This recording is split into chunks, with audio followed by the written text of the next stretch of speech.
Boss Malayalam season 7 ബോസിൻ്റെ 7ൻ്റെ പണിയുമായി മുന്നോട്ട് പോയിക്കൊണ്ടിരിക്കുകയാണ്.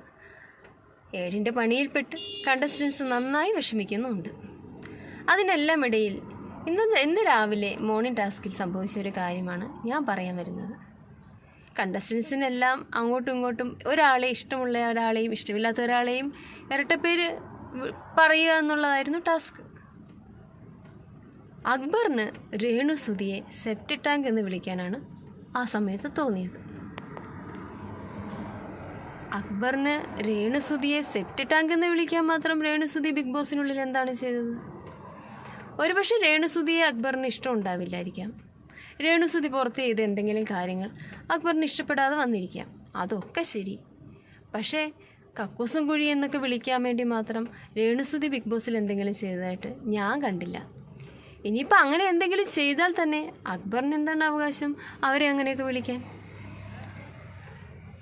ചിലർ അതിനെയൊക്കെ ന്യായീകരിക്കുന്നത് കണ്ടു. ടാസ്ക് അല്ലേ, ഗെയിം അല്ലേ എന്നൊക്കെ പറഞ്ഞ്. പക്ഷേ ടാസ്ക്കാണ്, ഗെയിമാണ് എന്നൊക്കെ വിചാരിച്ചുകൊണ്ട് ഇങ്ങനെയൊക്കെയാണോ സംസാരിക്കുന്നത്? അതിനൊക്കെ ഒരു പരിധിയില്ലേ? ചിലർ പറയുന്നു രേണുസുതി തിരിച്ച് അക്ബറിനെ വേട്ടപ്പട്ടി എന്ന് വിളിച്ചില്ലേന്ന്. വിളിച്ചു. അക്ബറാണ് ആദ്യം സെപ്റ്റി ടാങ്ക് എന്ന് പറഞ്ഞത്. അതിൽ കേട്ട വിഷമവും അതിൻ്റെ ദേഷ്യമൊക്കെ രേണുവിനും ഉണ്ടാവില്ലേ? അവർക്ക് ആ സമയത്ത് പ്രതികരിക്കാൻ സാധിക്കുന്നത് ആ രീതിയിലാണ്. അതുകൊണ്ട് അവർ അക്ബറിനെ ആ രീതിയിൽ വിളിച്ചു. പക്ഷേ രണ്ടുപേരും വിളിച്ചത് നോക്കുമ്പം ആരുടെ സംസ്കാരമാണ് മുകളിൽ നിൽക്കുന്നത്, ആരുടെ സംസ്കാരമാണ് താഴെ നിൽക്കുന്നത്?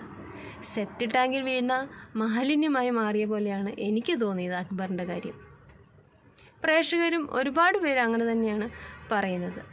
ആരൊക്കെ ഇനി അക്ബറിനെ ന്യായീകരിച്ചാലും എനിക്കൊരിക്കലും ന്യായീകരിക്കാൻ സാധിക്കില്ല. അക്ബർ നല്ല കലാകാരനൊക്കെയാണ്, നല്ല പാട്ടുകാരനാണ്, അവിടെ അത്യാവശ്യം കണ്ടൻറ്റുകളൊക്കെ കൊടുക്കുന്നുണ്ട്, നമ്മളെ രസിപ്പിക്കുന്നൊക്കെയുണ്ട്. പക്ഷേ എന്ന് വിചാരിച്ച് അയാളിനി എത്ര നല്ല ഗെയിമറാണെങ്കിലും എത്ര നല്ല കലാകാരനാണെങ്കിലും ശരി, ഇങ്ങനെയുള്ള മോശം കാര്യങ്ങൾ ചെയ്തിട്ട് ആ വ്യക്തിയെ സപ്പോർട്ട് ചെയ്യാൻ എനിക്ക് സാധിക്കില്ല.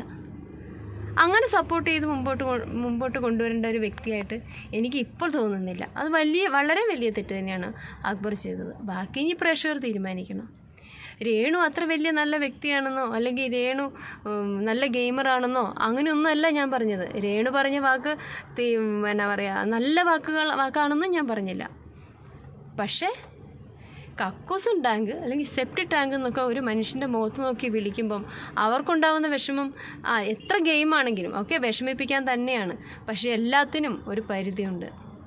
ചില കാര്യങ്ങൾ നമ്മൾ ചെയ്യാതിരിക്കുക തന്നെയാണ് വേണ്ടത്. എല്ലാത്തിനും ഒരു ലിമിറ്റ് വെച്ചിട്ടേ ചെയ്യാൻ പറ്റുള്ളൂ, എത്ര വലിയ ഗെയിമാണെങ്കിലും. ഇതിപ്പോൾ രേണുവിൻ്റെ സ്ഥാനത്ത് രേണു തിരിച്ച് അക്ബറിനെ ആയിരുന്നു ഇങ്ങനെ വിളിച്ചിരുന്നെങ്കിലോ? ഈ ന്യായീകരിക്കുന്നവർക്ക് എന്ത് പറയും? രേണു ഒന്നും ചെയ്യാതെ തന്നെ, ഒരു കാര്യവും ചെയ്യാതെ തന്നെ രേണുവിനെ വലിച്ചു കീറാൻ നിൽക്കുന്നവരാണ് പുറമേ ഉള്ളവർ. ഞാനൊരു കാര്യം ചോദിക്കട്ടെ, ഈ രീതിയിൽ രേണുവാണ് ആരെങ്കിലും വിളിച്ചിരുന്നെങ്കിലോ ഇപ്പോൾ ഇവിടെ പുകിലായനെ അല്ലേ? ഇങ്ങനെ ഇരട്ട താപ്പ് രേണുവിന് ഓക്കെ, പുറമേ ഇഷ്ടപ്പെടാത്ത ഒരുപാട് പേരുണ്ട്, അതൊക്കെ ശരി. എല്ലാവരും രേണുവിനെ അക്സെപ്റ്റ് ചെയ്യുന്നില്ല. എനിക്ക് രേണുവിനെ അത്ര വലിയ ഇഷ്ടമാണെന്നും ഞാൻ പറയുന്നില്ല. എനിക്ക് വലിയ ഇഷ്ടക്കുറവൊന്നുമില്ല. കാരണം അവർ ഇതിനെ മാത്രം വെറുക്കപ്പെടാൻ മാത്രം പുറമേ ഒന്നും ചെയ്യുന്നതായിട്ട് എനിക്ക് തോന്നിയില്ല. പിന്നെ നിങ്ങൾക്ക് വ്യത്യസ്തമായിട്ടാണ് തോന്നുന്നതെങ്കിൽ, അവർ വലിയ തെറ്റുകൾ ചെയ്യുന്നുണ്ടെന്ന് തോന്നുന്നുണ്ടെങ്കിൽ ഓക്കെ, അത് നിങ്ങളുടെ അഭിപ്രായം. പക്ഷേ ഈ കാര്യത്തിൽ നിങ്ങൾ എൻ്റെ അഭിപ്രായത്തോട് യോജിക്കുന്നുണ്ടോ? യോജിക്കുന്നുണ്ടെങ്കിൽ നിങ്ങൾ ഈ വീഡിയോൻ്റെ അടിയിൽ കമൻറ്റ് ചെയ്യുക. ബിഗ് ബോസ് മലയാളം സീസൺ 7 അത്യാവശ്യം നന്നായിട്ട് മുമ്പോട്ട് പോകുന്നുണ്ട്. നിങ്ങൾക്കെല്ലാം എല്ലാവർക്കും അത് ഇഷ്ടപ്പെടുന്നുണ്ടെന്ന് ഞാൻ കരുതുന്നു. നിങ്ങൾക്ക് എൻ്റെ ചാനൽ ഇഷ്ടപ്പെടുകയാണെങ്കിൽ നിങ്ങൾ ഈ ചാനൽ ദയവ് ചെയ്ത് സബ്സ്ക്രൈബ് ചെയ്ത് ലൈക്ക് ചെയ്ത് ഷെയർ ചെയ്ത് കൂടെ കൂടുക. എല്ലാവർക്കും നന്ദി.